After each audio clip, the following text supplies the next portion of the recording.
Hola, ¿qué tal? Es una bendición poder estar aquí. Vamos a continuar con la serie Encendiendo la Pasión por Dios y vamos a hablar acerca de sacar a Egipto. Cuando hablamos de la liberación del pueblo de Egipto, es recordar mi vida y porque es de donde Dios me ha sacado. Egipto representa, ¿verdad?, esa vida de pecado que nosotros manteníamos por la vida, ¿verdad?, de donde Dios nos ha sacado, de esa vida de esclavitud. Y así como el pueblo de Israel, ¿verdad?, fue liberado, ¿verdad?, y así también lo ha hecho Dios con nosotros. Dios liberó a su pueblo de Egipto y parte del propósito era liberarlos de la esclavitud para llevarlos hacia sí mismo, de tal manera que Él pudiera, ¿verdad?, morar en medio de ellos. Y eso es lo que Dios busca, ¿verdad?, siempre poder estar, ¿verdad?, en medio de nosotros, poder habitar en nosotros. Mira, quiero que me acompañes a Éxodo 29, Éxodo capítulo 29, en el versículo 46, y dice: y conocerán que yo soy Jehová su Dios, que los saqué de la tierra de Egipto, para habitar en medio de ellos, yo Jehová su Dios. Aquí podemos ver, ¿verdad?, claramente ese propósito que Dios buscaba o busca, ¿verdad?, de liberarnos, de sacarnos de esa esclavitud, para poder, ¿verdad?, estar en medio de nosotros, poder habitar en medio de nosotros. Y mira, es que Dios también debemos de considerar esto, que Dios no busca una visita, Él no busca una visitación, Él no busca, ¿verdad?, estar por un breve momento. Nosotros podemos, ¿verdad?, en nuestra casa tener una visita y sabemos que es cuando alguien, ¿verdad?, que no vive con nosotros viene y está por un momento, quizá por unas horas o incluso unas semanas, pero en algún momento, ¿verdad?, se va. Y es lo que Dios no quiere. Dios no quiere una visita.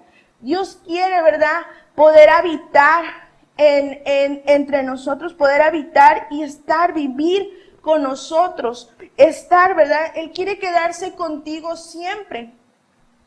Y tú y yo somos, ¿verdad?, esa morada para Dios. Y eso lo podemos ver en Primera de Pedro, ahí si me acompañas, en el capítulo 2, versículos del 4 al 5.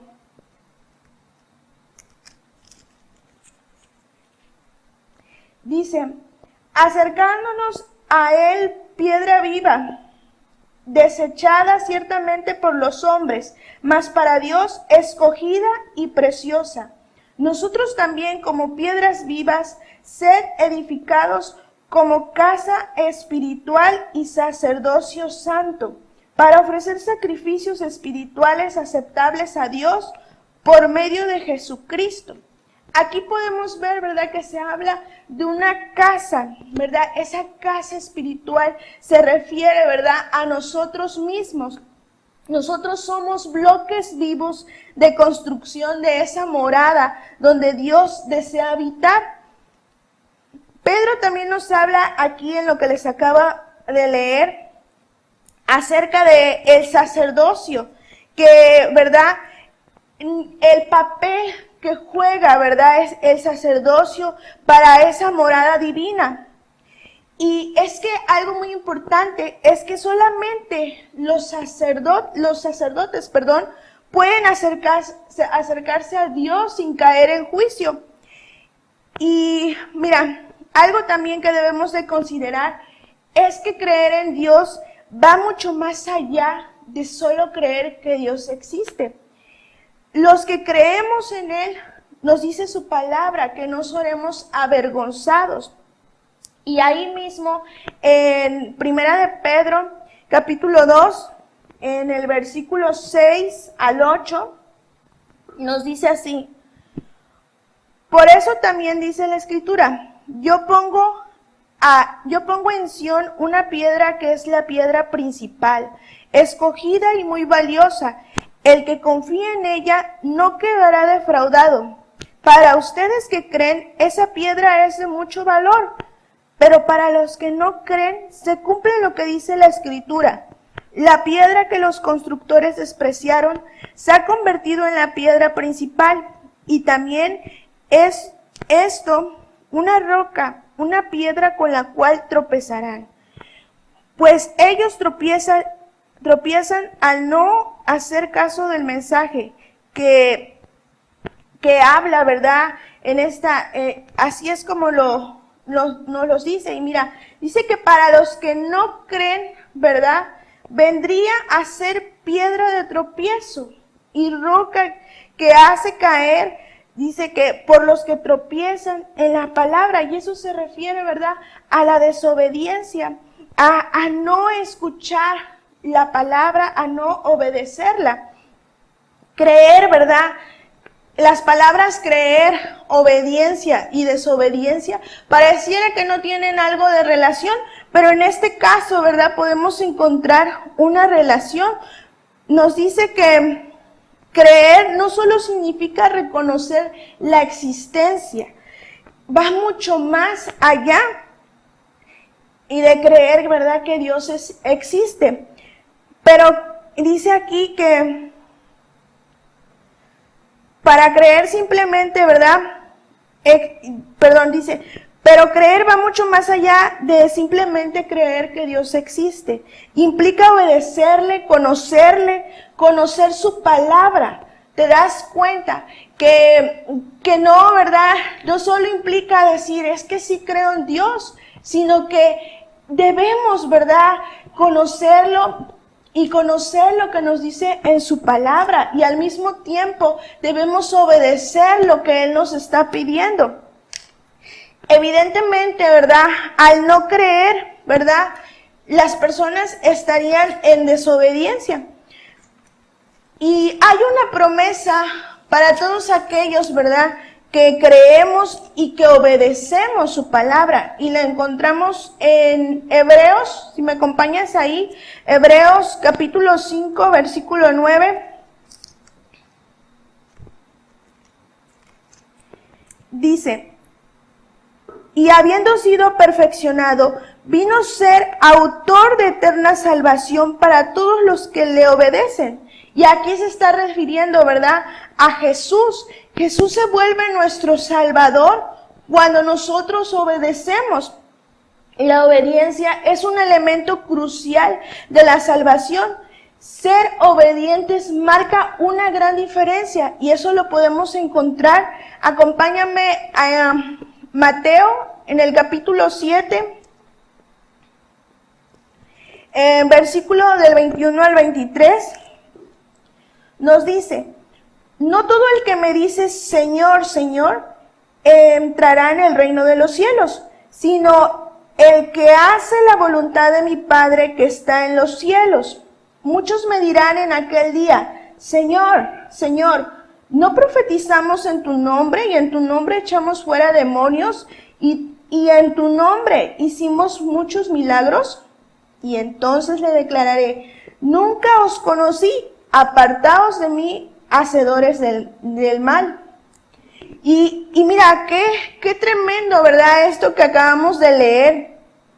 Esa palabra que dice, nunca los conocí. Yo creo, ¿verdad?, que nadie de nosotros, ¿verdad?, quisiera, ¿verdad?, que el Señor nos dijera, ¿tú quién eres? Nunca te conocí. Pero esto sería la consecuencia de no obedecer su palabra. Aquí nos los dice que solamente, ¿verdad?, el que hace la voluntad del Padre, ¿verdad?, habla de esa obediencia. Y también vemos, ¿verdad?, que muchos creen en Él y incluso en su boca, ¿verdad?, están de continuo diciendo que creen en Jesús, que creen en Dios, pero no lo obedecen. Y es por eso, mira, que yo te invito a ti que quizá nos estás viendo por primera vez, que tú des ese paso más allá. A lo mejor tú sí crees en Dios, crees en Jesús, pero no conoces su palabra, no sabes cuál es la voluntad, no sabes lo que lo que Él quiere, ¿verdad? Que nosotros hagamos y conocer sus propósitos, conocer sus promesas, conocer su corazón. Y también para los que ya lo hemos conocido, ¿verdad? Ir más allá de conocerlo. Siempre, con Dios siempre vamos a estar aprendiendo algo nuevo. Y también, ¿verdad? Nos habla aquí que lo llamaron Señor, incluso, ¿verdad? Hasta los que habían hecho milagros en su nombre. Pero aún así les negaron el acceso al reino de Dios. ¿Por qué? Volvemos a lo mismo, porque desobedecieron su palabra, desobedecieron su voluntad. También podemos ver que los hijos de Israel tropezaron o se quedaron cortos en su llamado. Fueron desobedientes al mensaje que se les había asignado y quizá lo hicieron porque tuvieron duda, porque no creían lo que se les había prometido. Y mira, y creo que esto, ¿verdad? Nos habla de esa falta de revelación, de saber quiénes eran ellos. Y en este caso, ¿verdad? Tú y yo debemos de saber quiénes somos y también, ¿verdad? Debemos de conocer que nosotros hemos sido escogidos. Y podemos verlo en Primera de Pedro, ahí si me acompañas, en el capítulo 2,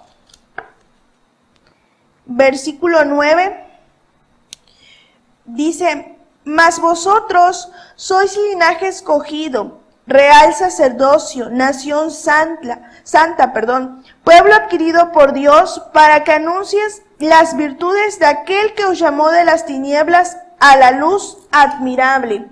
¿Te das cuenta que nosotros somos reconocidos como es ese real sacerdocio, como esa nación santa, un pueblo que ha sido adquirido por Dios? Y mira, Dios es visto como un rey y Él es, ¿verdad?, parte de la realeza. Y quienes se acercan a Él deben de ser reales sacerdotes, ¿verdad? Sacerdotes reales, porque solamente la realeza puede ministrar y tener comunión con la realeza. Los sacerdotes de Dios han sido llamados de las tinieblas a la luz, esa luz admirable. Y nos dice que Dios, ¿verdad?, en este caso, es esa luz admirable, es la luz absoluta. En Él no hay ningunas tinieblas, y eso lo podemos ver también en su palabra. Nosotros cuando nos acercamos a Dios, podemos, ¿verdad?, no puede haber tinieblas, porque Él es la luz. Debemos de también nosotros prepararnos para ese encuentro con nuestro Dios. Nos dice que debemos de lavar nuestras ropas, así como lo hizo el pueblo de Israel. Acompáñame a Éxodo, en el capítulo 19, versículos del 4 al 6.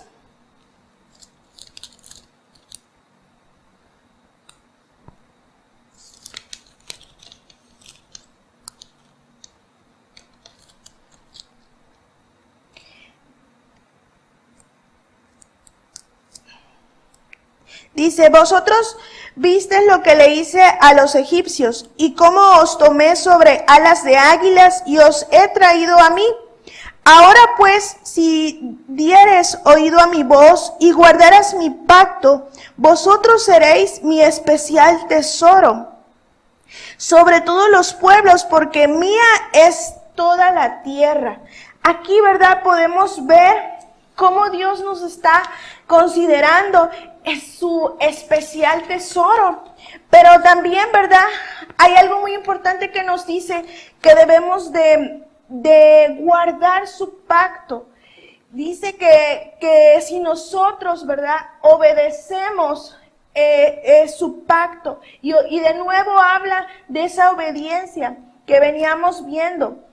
Él es el que nos pone en esa posición, ¿verdad? Para poder ser sacerdotes y gente santa. Dios habla, en este caso, Él dio una palabra a su pueblo, pero también es algo que nos habla a ti y a mí, que este mensaje, ¿verdad? Te incluye a ti, me incluye a mí, a todo hombre, a toda mujer, a todo niño. Dios quiere, ¿verdad? Poder estar y vivir en nosotros, poder morar, que nosotros seamos esa morada para Él. Y por eso es importante lavar nuestras vestiduras. Y si me acompañas ahí mismo en Éxodo 10, versículo de 10 al 11 dice, y Jehová dijo a Moisés, ve al pueblo y santifícalos hoy y mañana y laven sus vestidos. Y aquí podemos ver, ¿verdad?, un mensaje profético. No solo se aplicó para el pueblo de Israel, sino que este mensaje, ¿verdad?, es algo que continúa, es algo para nosotros. El Señor le dijo que estaría en su pueblo, pero mientras debía haber una preparación para poder, ¿verdad?, estar con ellos. Y eso habla de consagrarlos.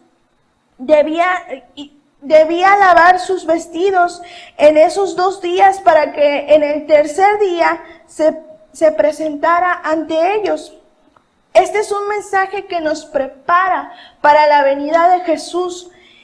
La palabra dice, ¿verdad?, que nadie sabe cuándo va a ser este tiempo. Ni siquiera los ángeles del cielo pueden saber cuándo será la venida del Señor. Pero también nos invita a prepararnos, a lavar nuestras vestiduras. Y hay profetas que han hablado de que Cristo viene pronto. Y mira, si me acompañas a 2 de Pedro, capítulo 3, versículo 8.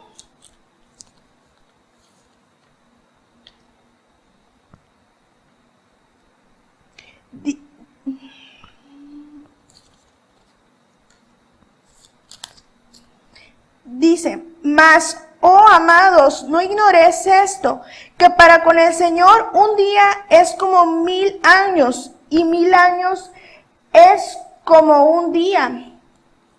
Aquí podemos ver que si uno de los días de Dios equivale a 1000 años, ¿cuánto tiempo ha pasado desde que resucitó Jesús? Pues la respuesta sería que 2 días. Eso indicaría que estamos a finales del segundo día. Y nuestra responsabilidad como hijos de Dios, ¿verdad?, y como iglesia, es que nosotros estemos consagrados, que estemos preparados para ese encuentro, para esa venida. Y nos habla de que han pasado más de 2000 años que hemos tomado esa responsabilidad de consagrarnos. Pero quizá tú te preguntas, ¿y qué es consagrar? Consagrar significa santificar, y santificar es apartarse para Dios. Él habla, ¿verdad?, de una preparación, y esa preparación es para la venida de nuestro Señor. Acompáñame ahora a Levítico 20, capítulo 20, versículo 26.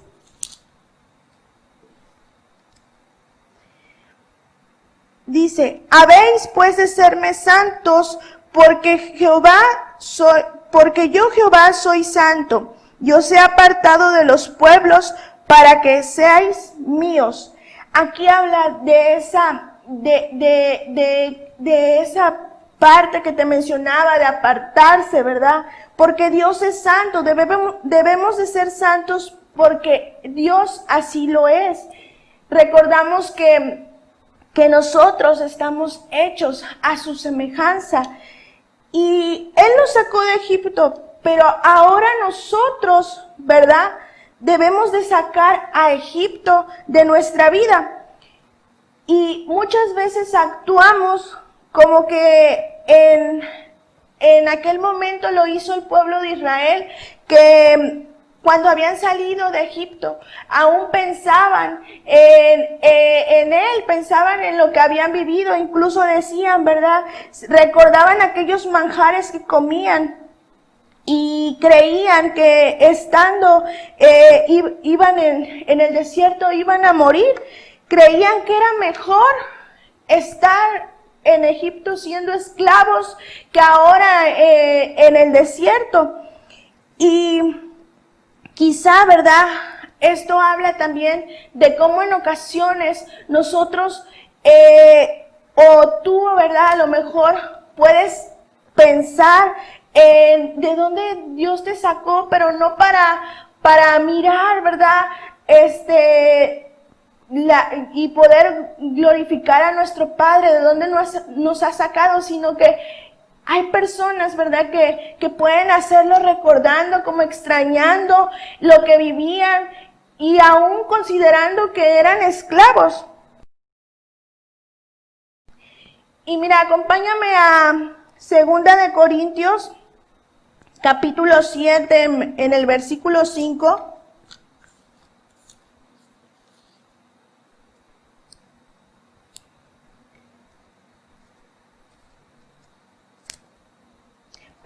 Perdón, 2 de Corintios capítulo 7, versículo 1 dice: así que, amados, puesto que tenemos tales promesas, limpiémonos de toda contaminación de carne y de espíritu, perfeccionando la santidad en el temor de Dios. Debemos de tener ese temor reverente hacia nuestro Padre, ¿verdad? Por querer obedecer su palabra. Y mira, efectivamente la sangre de Jesús nos lava y nos dice aquí que nos limpia de toda contaminación de la carne y del espíritu. De todo pecado, con la sangre de Jesús somos lavados. Pero también nos pide que debemos de lavar nuestras vestiduras. Y aquí, ¿verdad?, es cuestión de nosotros, de tomar esas decisiones. Jesús es el quien nos lava, pero nosotros somos quienes decidimos buscarlo a Él para que Él pueda, ¿verdad?, para que Él lo pueda hacer con nuestra vida. La santidad, anteriormente la santidad era vista como una condición exterior, es decir, era considerada, si alguien vestía, una mujer, digamos, vestía con falda corta o que se maquillaba, no era una mujer santa. Pero también podemos ver que hay mujeres que se maquillan y que pueden vivir en santidad. Y también podemos ver una mujer que quizás se viste con una falda larga, pero no está viviendo en santidad.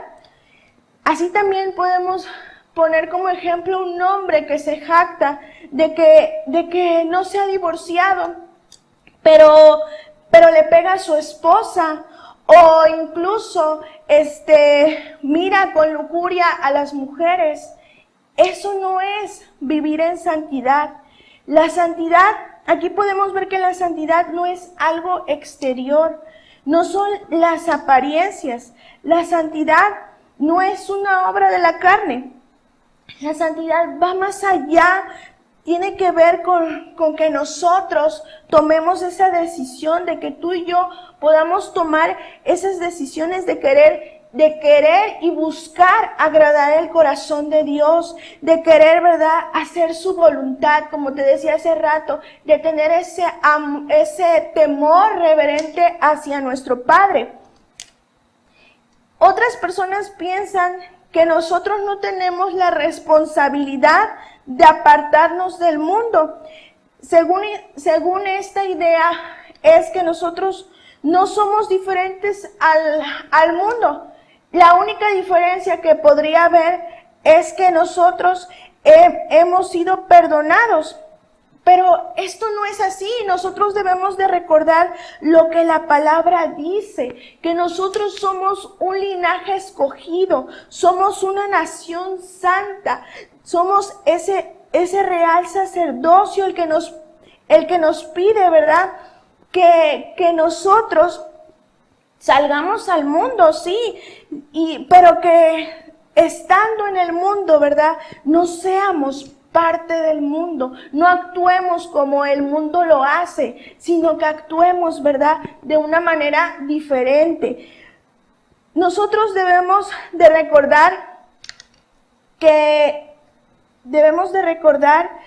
que es importante ser santos como aquel que nos ha llamado a ser santos. Y así nosotros podemos también, ¿verdad? Ser santos como aquel que nos ha llamado. Dios nos ha llamado y Dios es santo. Así también nosotros debemos de hacerlo. Y mira, yo confío que Dios, por medio del Espíritu Santo, hable a tu corazón y tú, ¿verdad?, puedas continuar teniendo esa revelación de quién eres tú, de que tú eres ese pueblo apartado, eres ese pueblo, una nación santa, ¿sí? Espero y confío que este mensaje será de bendición para tu vida. Nos vemos la próxima.